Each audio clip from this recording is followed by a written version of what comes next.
Good Monday. This is Jay Brew, co-chairman of Seafried and Brew. Well, last week we talked about net overhead. And when we look at net overhead, we're looking at non-interest expense, which we talked about last week. And as promised is that I want to talk about non-interest income. Because as we're looking at budgets for next year, maybe looking at margin compression, lower net income, is that I believe that not only from the margin, but we have to be looking at non-interest income as a way to drive our profitability further.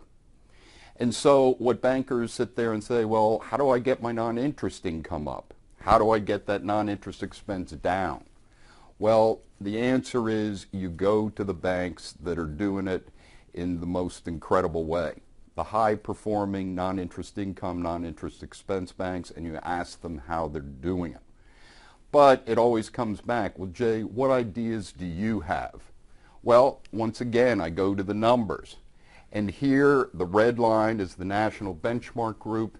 The blue line is a group of banks that use IPI in San Antonio, Texas.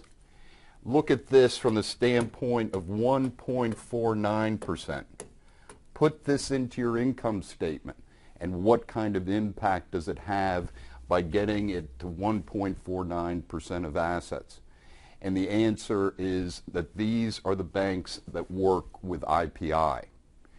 Two different fronts with IPI to produce this non-interest income. First is placing a broker into your branches selling investments, taking advantage of that pool of assets that maybe you have some of now, maybe you don't have any. Also looking at your program to see, are you getting the full benefit of having those brokers in your branches? Are you getting the fullest that you can in terms of these levels of non-interest income? And those are the tough questions you have to ask. To be able to do that, once again, by putting a broker into your branch or branches. Also, IPI has a program where they purchase from you underperforming trust departments, allowing you to remain in the trust business, but not having the expenses and the liability that you have right now, and making it more non-interest income for you.